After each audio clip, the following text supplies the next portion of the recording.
Warm and loving greetings to all our people. May this day be a pleasant and auspicious one for all of us. Today, let us read and understand the meaning of the 100th couplet from the 10th chapter, Speaking Pleasant Words, found in the first section, known as Virtue, of the Thirukkural. Transliteration. Kural 100. இனிய உளவாக இன்னாத கூறல் கனி இருப்ப காய்கவரும் தற்று. English translation. To utter bitter word while sweeter one is there is like eating an unripe fruit while ripe fruit is at hand. To utter bitter word while sweeter one is there is like eating an unripe fruit while ripe fruit is at hand. English explanation. As soon as we read this couplet, its surface meaning appears clear and easy to grasp. Yet beneath that simple expression, hidden a profound inner message, an essential, subtle truth necessary for living a truly noble and fulfilling life. Until now, no one has clearly elaborated on this inner nuance. Why might that be? But for those who have not yet reflected on its deeper significance, if we now come to understand its inner meaning, I believe the noble vision of ThiruValluvar will stand more fully accomplished. First, let us look at the individual meanings of the words in this couplet. 1. Inia means sweet or pleasant. 2. Ulavaga means when present or when available. 3. Innad means unpleasant or not sweet. 4. Kural means to speak or to utter, as everyone knows. 5. Kani iripak, a combination of kani, ripe fruit, plus iripak, when it is present. That is, when ripe fruit is available. 6. Kai means unripe fruit, a word commonly used in everyday speech. 7. Kavaran tatra means as if plucked, or as though plucked and eaten. Now, understanding the meaning of this couplet becomes very easy, does it not? How is that so? We know this well. Even the unripe fruit of a tree that tastes extremely bitter will, once fully ripened, transform into a sweet and delightful fruit. When such a luscious, flavorful fruit is already within our grasp, would we deliberately choose to bite into a sour and bitter unripe fruit instead? If we did so, would that not seem senseless? Likewise, when kind and pleasant words are plentiful and readily available, choosing instead to speak harsh and hurtful words is like eating a hard, unripe fruit while a ripe and delicious one rests in our hand. Therefore, in this couplet, Valluvar advises us that when we speak, we should refrain from harsh and hurtful words, and instead choose those that are gentle and gracious.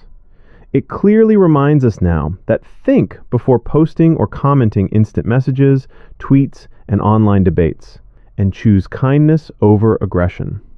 Yet this reflects only the outward meaning. In every book I have read and in all the explanations I have heard, it is only this surface interpretation that has been presented. Hence, if we strive to grasp the deeper inner meaning of this Thirukkural and truly practice it in our daily lives, we shall not only enjoy many benefits without hindrance, but also attain the great wealth of soul experience swiftly, even within this very lifetime. In other words, merely speaking pleasantly, like the sweetness of a ripe fruit, is not enough. Speaking the truth must always take priority. This is the profound and essential message of this couplet. A fruit is not just about its taste, it also contains its inherent truth. That truth is the fruit's seed. The seed serves as the vital essence for the growth of the next generation. Without the seed, there can be no yield. If the taste of a fruit represents speaking pleasantly, then the seed represents speaking truthfully. Just as there can be no harvest without a seed, so too, without the vital essence of truth in our speech, no matter how sweetly we speak, relationships and friendships cannot endure, thrive, or truly flourish.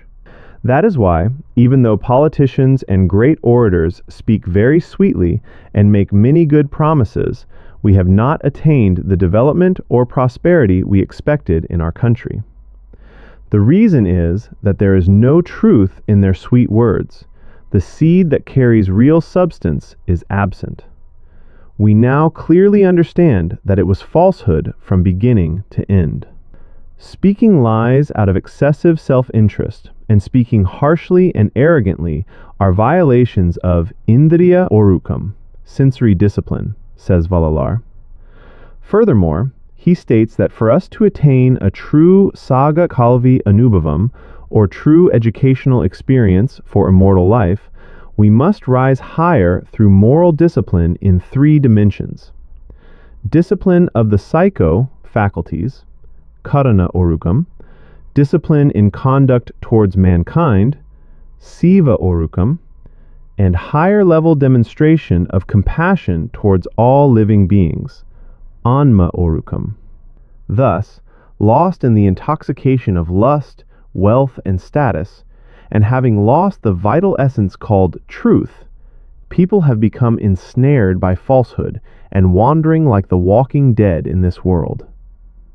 Yet the time is drawing near when they will be reborn as pure and virtuous beings, speaking nothing but truth, and will live joyfully on the righteous path. In that era, the seed of truth, the innate essence within humanity, will sprout, grow vigorously, and thrive. People will reap its fruits as the eternal radiance of knowledge, a light that never fades. This will be the age of the sacred, enlightened soul who wields the sanctified scepter of divine's grace. Know this, what we witness now is the age of impurity, blinded by desire and ignorance. The Tiruvallur commentary that confirms this is, "The words of the Lord of Truth, I have spoken that only, and you have witnessed it. No doubt arises in it, you will rejoice. This is the era blessed with light, full of grace, and the days to come will all be filled with happiness. The entire world will walk the pure and virtuous path, and every word spoken in truth will bear fruit. Those who were lost will rise and rejoice in the world, as the sacred scepter of divine's grace moves everywhere." Dear friends, understand this deeply. Let all habits of blind imagination and meaningless chatter fade away. Let only the compassionate truth, wisdom, and bliss prevail.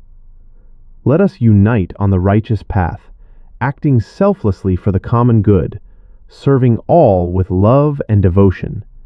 This alone is the true offering of virtue. In a world free of violence, let the high and low alike live in harmony, bringing joy and prosperity to all. Wonderful. May all that is good come to you. We shall meet again tomorrow to explore the meaning of another Thirukkural. Thank you and warm greetings. May you live long, prosper, and flourish in well-being. Your compassionately, Durai Sathanan.